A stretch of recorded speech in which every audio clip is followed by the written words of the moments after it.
Hello guys, আমি স্নেহাংশু চক্রবর্তী। আজকে আপনাদের স্বাগত স্নেহাংশু চক্রবর্তী ইউটিউব ব্লগে। আজকে আমার কোনো টপিকের ওপর ব্লগ তো নেই, বাট আমাদের পাড়ায় যে খেলাধুলা বা আমাদের পাড়ায় যেসব চলে সেই সব অ্যাক্টিভিটিগুলো আপনাদের দেখাবো আজকে। So watch. ভালোই হচ্ছে গো পাল দাদা, ভালোই হচ্ছে খেলা।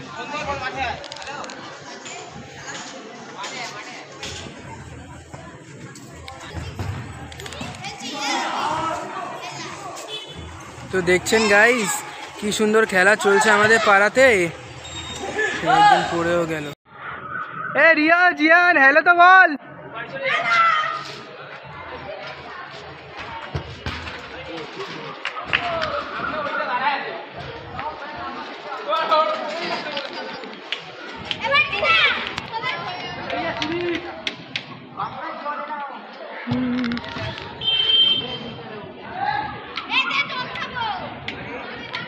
তো দেখছেন গাইস, আর এখানে আমার কিছু বন্ধুরা বসে রয়েছে যারা একটু বেশি ফাজলামো মারছে আমার সঙ্গে।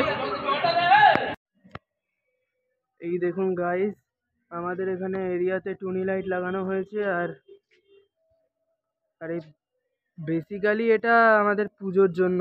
কি কি পুজো আপনাদের দেখিয়ে দিই একবার। তো এটা হচ্ছে আমাদের পুজোর লাইটস। তো আপনারা যারা বন্ধুত্বে বিশ্বাস রাখেন, আর যারা রাখেন না তারা আলাদা কথা, তাদের ব্যাপারটা আলাদা। কিন্তু যারা রাখেন তাহলে বুঝে শুনে বন্ধুত্ব রাখবেন, কারণ এখনকার দিনে কিন্তু মানুষ খুব একটা ভালো জায়গায় নেই। আর আজকালকার জেনারেশন তো আপনারা জানেনই যে এখন বন্ধুত্বের নামে কত, মানে বলতে পারেন বন্ধুত্বের নামে কত ঠকবাজি ব্যবসা চলে আজকাল। যতক্ষণ বন্ধুদের পকেটে পয়সা থাকে ততক্ষণ মানুষের বন্ধুত্বটা থাকে। কিন্তু এবার যখন মানুষের পকেটে পয়সা থাকে না, মানে মানুষের পকেটে যখন পয়সা শেষ হয়ে যায়, তখন বলতে গেলে বন্ধুত্ব তখনই শেষ। আর এইসব ফাঁদে কোনোদিন পড়বেন না, আর বন্ধুত্বের দিকটা একটু ভালো করে ডিস্টেন্সে রেখে মেনটেন করবেন।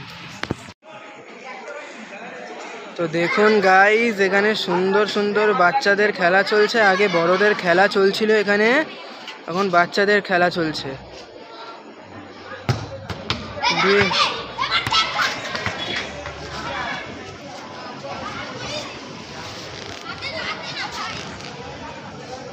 তো দেখছেন গাইস,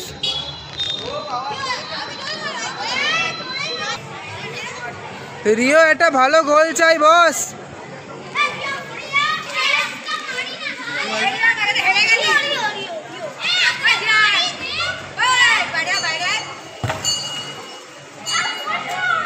বিগু ভাই, ব্লগে হাই করে দাও।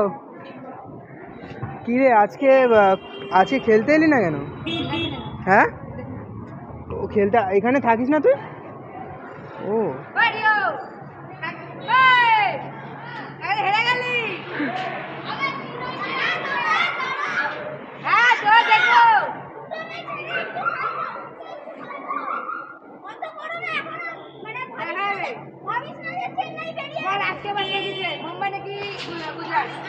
এ আজকে কার কার ব্যাটিং আছে ভাই? আজকে কার কার খেলা আছে?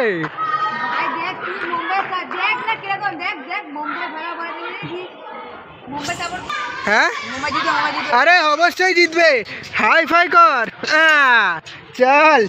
আরে বাজি ধরছি ভাই, জিতে যাবে ভাই। তো গাইজ, আমি কয়েকটা কথা বলে ব্লগটা এখানে এন্ড করব। তো আমার মেন বক্তব্য যেটা, সেটা হচ্ছে এটাই যে আপনারা কোনোদিন না কারোর বিশ্বাস ভাঙবেন না। আর যদি আপনারা কারোর বিশ্বাস ভাঙেন, আর যদি কোনো ধরুন আপনার কোনো বন্ধুরই আপনি বিশ্বাস ভাঙলেন, তাহলে সেটাকে আপনারা কিন্তু জোড়া লাগাতে পারবেন না। কারণ আপনারা যদি একবার সেই বন্ধুর বিশ্বাসটা ভেঙে দেন, তাহলে কিন্তু আপনাদেরই ক্ষতি আছে। কারণ সেই বন্ধু যে আপনার পাশে এসে দাঁড়াচ্ছে আর আপনি তাকেই ঠকাচ্ছেন। তো এটা না কোনোদিন করবেন না। কারণ বন্ধু কেন বলছি, ধরুন অন্যান্য সম্পর্কে যে জিনিসটা থাকে সেটা হচ্ছে মেন যে নিড, সেটা হচ্ছে বিশ্বাস। এই বিশ্বাসের ওপরেই সম্পর্কের একটা নীঁভ তৈরি হয়, আর সেটা বছরের পর বছর বজায় থাকে ওই একটা বিশ্বাসের কারণেই। তো আপনারা যদি সেই বিশ্বাসটাই ভেঙে দেন, তাহলে আপনারা এই সম্পর্কের নীঁভটাকে ভেঙে দিচ্ছেন, বাঁচিয়ে রাখতে পারছেন না। সো এটা কোনো দিন করবেন না, এটা আমার রিকোয়েস্ট। তো এই ব্লগটা আমি আজকে এখানেই এন্ড করলাম। টাটা, বাই বাই, দেখা হবে নেক্সট ব্লগে।